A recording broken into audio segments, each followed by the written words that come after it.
Well, good morning again. My name is Dave Val. I have the privilege of serving as lead pastor here at Hillside. And if you're visiting with us, we want to say thanks for coming and visiting. We'd love for you to do a couple things for us. One, if you could fill out either the blue card that's on the table there, or you can scan the small QR code to fill out a connection card for us. We'd love that. If you fill out the card, you can drop it in the offering box before you leave. If you just scan the QR code, just fill it out electronically. That'd be awesome. That helps us know you're here, and we'd love to reach out to see if there's anything we can do to answer questions or serve you in that way as well. So we are starting a series called God Created, and I'm really excited about this series. We're going to kind of do the introduction today, and so on your table you'll see there's plenty of copies. There's several copies of Genesis chapter 1. And we're going to be going through that today just to kind of get us motivated, kind of get us going in that direction. And as we go into this series of God Created, it's really not going to be all about all of creation. Today we're going to talk a bit about all of creation, but we're going to focus on one major part of God's creation. And so we're going to get into that here pretty quick. So if you've got a sheet of Genesis, so it's front and back. So this is Genesis 1. So this is the first chapter of the Bible. If you would open any Bible, the first book of the Bible is Genesis, and this is where it all begins. And you know it's where it begins because it literally starts in the beginning. So now, if you go to Revelation, the last book of the Bible, it's not going to say the end, but this is how we get started. So what I want you to do is, if you have a copy, if you don't, you can go to another table and steal one that no one's using. What I want you to do is I want you to take a pen, and at verse 3, I want you to put like a circle next to verse 3. Okay, so you can't see, but I put a little circle there at verse 3. So put a little circle at verse 3. Then we're going to move down to verse 6 and put a square next to verse 6. And now we're going to move down to verse 9, and I want you to put a triangle. That's a pyramid if you are remembering geometry and what a triangle looks like. Okay, now jump down to verse 14, and you're like, why are we doing this? We'll get to it in just a second. Verse 14, put another circle. And at verse 20, I want you to put a square. And verse 24, a triangle. And you're all like, what is all of this? So if you would open up your Bible and you would read Genesis chapter 1, what you're going to find is you're going to find the account of creation, God creating pretty much everything that we know and understand. And you can read through it, and this has this one chapter of the first book of the Bible has created controversy over generations. Of, is creation real? Is evolution real?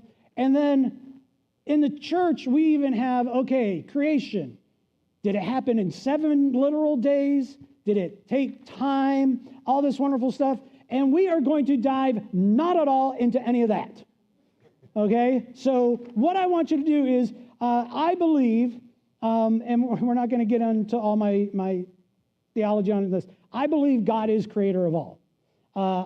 I will say this, I don't know that we know exactly how God did all of it, because I don't think you can understand, wow, I mean, yeah, God's all powerful, but I would love to have been there when all this took place and to be able to see all of this take place. But what I want us to do is I want us to take a look at this. So at verse 3, you put in a circle, and it's up here on the screen too, and it says this, and God said, let there be light. And there was light. God saw that the light was good, and he separated the light from darkness. God called the light day, and the darkness he called night. And there was evening, and there was morning the first day. So what I want us to do is we're going to take a look at this chapter, and something that even growing up in the church, being a pastor's kid, I didn't learn until later on about this, which is really cool. I mean, it was, even within the last few years that this really jumped out at me. And then I heard it again on a podcast. I'm like, yes, we've got to point this out. So if you look at this, basically what we're going to find out is through this narrative of creation, it starts off, and it seems like these individual creation moments. But if you take a closer look, what happens is God creates kind of like the macro, the big portion of part of his creation, and then later comes in and does some micro creating. He kind of creates an environment first, and then he comes in and creates what is supposed to reside in that environment. So verse 3 again, he creates light.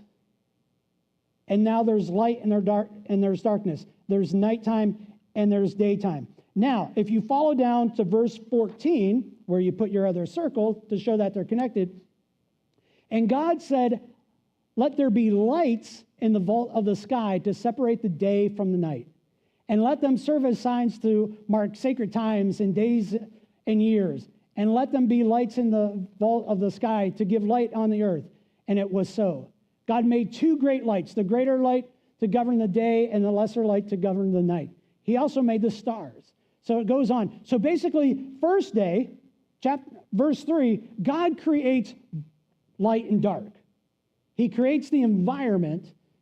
And then down on verse 14, on the fourth day, he creates, and now here is what is going to live in that environment. There's going to be stars. There's going to be the moon. There's going to be the sun. And so he first created the environment, and then he created what is going to reside in that environment. So now let's jump back up, verse 6. And God said, let there be a vault between the waters to separate water from water. So he made the vault and separated the water under the vault and water from above it. And it was so. God called the vault sky. And there was evening and there was morning the second day. So God created light and dark. Then later he created the stars and moon. And if you go down now to verse 20, where you put your other square, it said, and God said, let the water teem with living creatures, and let the birds fly above the earth across the vault of the sky. So here again, on day 2, God creates the sky and separates water. And now, here on the 5th day, he creates what's supposed to inhabit that environment. He creates the birds. He creates the fish and the creatures of the sea. And so it's kind of, if you look at it, it's kind of a cool, just very structured way that God is creating this world. So now you go to verse 9, where your triangle should be. And God said, let the water under the sky be gathered to one place, and let dry ground appear. And it was so. And God called the dry ground land. And he gathered waters he called sea. And so now God has created land. And it says, okay, now there's vegetation and all this on the land. So now he's created light and dark. Then he gets the sky created and the waters. And now he says, okay, let's create land. And so he has this environment. And what do you think is going to be showing up on this environment called land? And God said, verse 24, where your other triangles should be on this. And God said, let the land produce living creatures according to their kinds, the livestock, the creatures that move along the ground, and the wild animals, each according to its kind. And it was so. And so here it is, God created land and then created those who were to inhabit the land. And so it's a very structured, I create environment, I created another environment, I created the third environment, now I'm going to create what is going to inhabit these environments. And I mean, if you look at it and you realize this is kind of like poetry. there is a purpose to it. There is a pattern to God's creativity. But what I want us to really take a look at is God has this very unique pattern. He's very structured, and he's about to break that structure. And it starts with verse 26. Then God said, "Let us make mankind in our image." Now, what I want us to realize is all the other times God created, it was God said, "Let there be," and there was. God said, "Let there be light," and it appeared. God said, "Let there be sky," and it appears. But when he gets to man, he doesn't, it's not, and God said, "Let there be man." He's changed his pattern. Which, when a pattern changes, you should take note because it's significant. And it says, then God said, "Let us make mankind." It's as if we are going to take special attention here. This is going to be different. This is going to be unique. It's not like all the other creation that I've made. This is higher priority. Let us make mankind in our image, in our likeness, so that they may rule over the fish in the sea and the birds in the sky, over the livestock and all the wild animals, and over all the creatures that move along the ground. So God created mankind in his own image. In the image of God, he created them. Male and female, he created them. God created all sorts of animals and plants, moon, stars, sky, water, land. But when it came to mankind, God said, hang on. This is going to be special. This we will create in our image. That should have us pause. That should make us want to take note, to realize, to come to grips with. We're not just like any other part of creation. God created you and I in his image. All of mankind is created in God's image. And God saw all that he had made, and it was very good. And there was evening and there was morning the sixth day.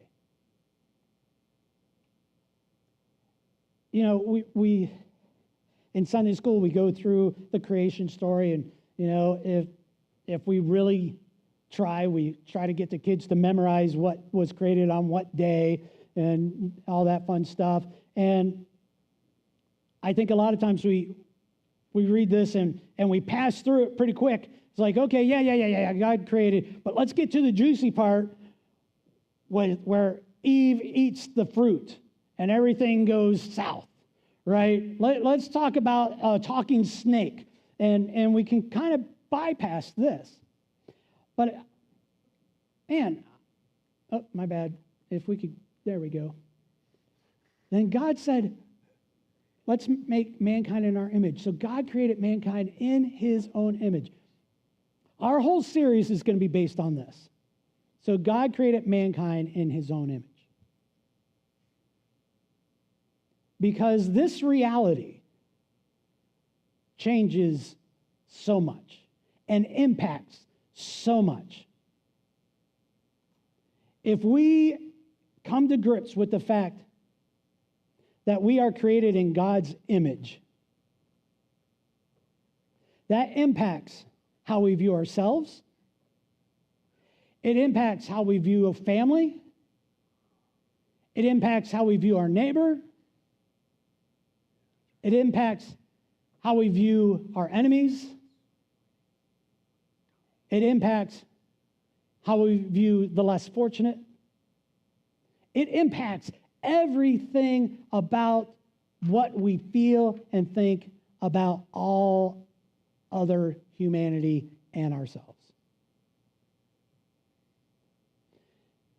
Being created in God's image isn't, oh, we're going to look like God.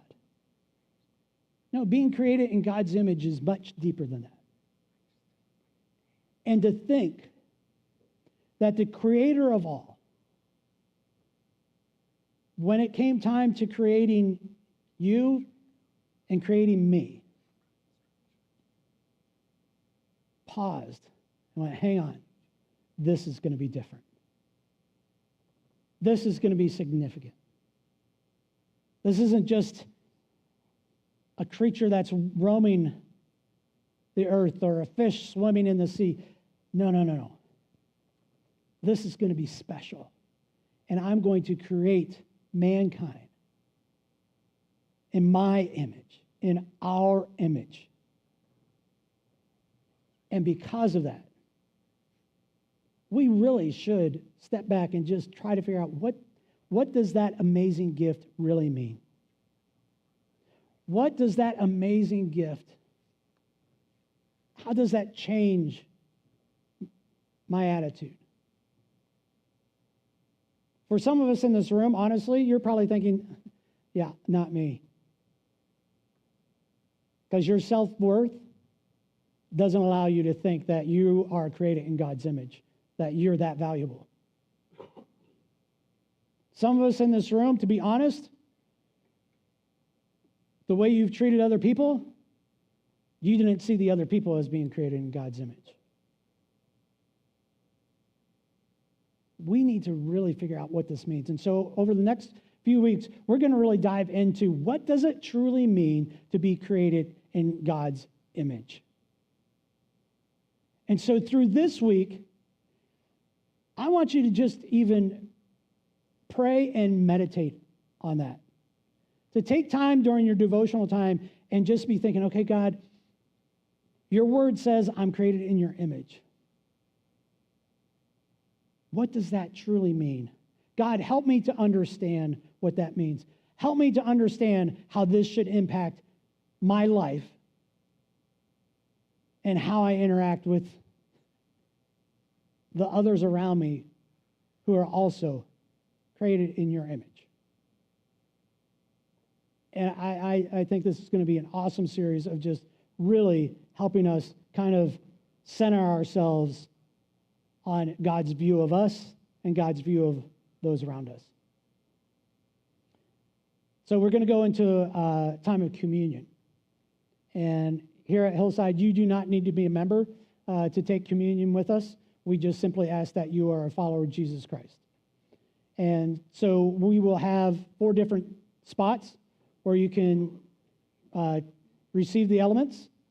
And then once everyone has gotten the elements, then we will partake of the elements together at the same time. And so, again, I'd say you don't have to be a member, but a Christ follower is something that we strongly say you need to be a Christ follower. But I would say this, if you've never crossed that line of faith yet, but today you want to make that decision to become a Christ follower, make that step through communion and just say, God, I follow you, and as I receive these elements, I just want to receive you in my life, and I want you to forgive me of my sin. So we'll have 4 stations. You can take some time to prepare, to remember. We're following up from Easter, the resurrection of Jesus, and this just such a powerful thing that he gave us to remember his sacrifice for us, and to just, again, take that step and receive the sacrament and just grow in our faith through the obedience of receiving this as well. So when you're ready, come and receive the elements, and then we'll take the elements together.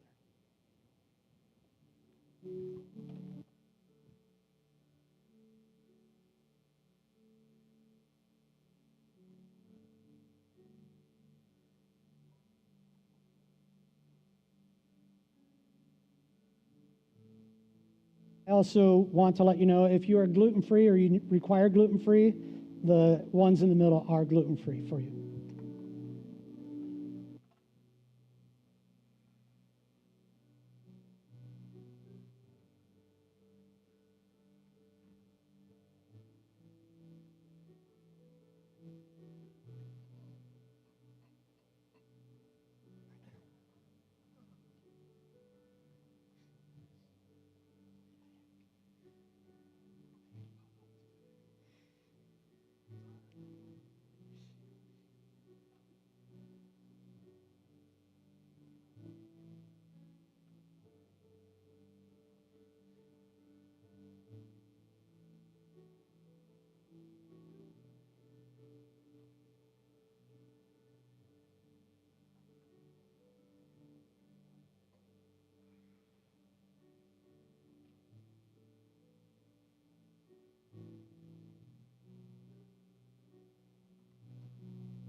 We just got done celebrating Easter, and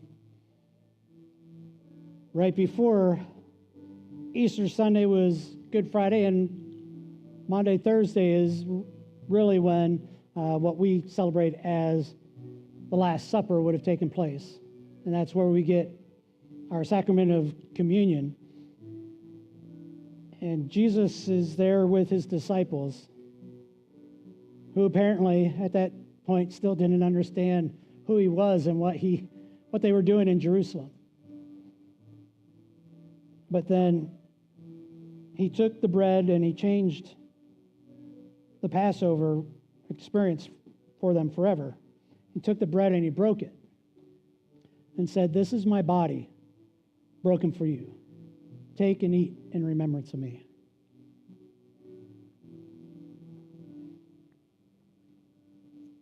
Likewise, he took the cup and blessed it and said, "This is my blood shed for the forgiveness of your sin. Take and drink in remembrance of me."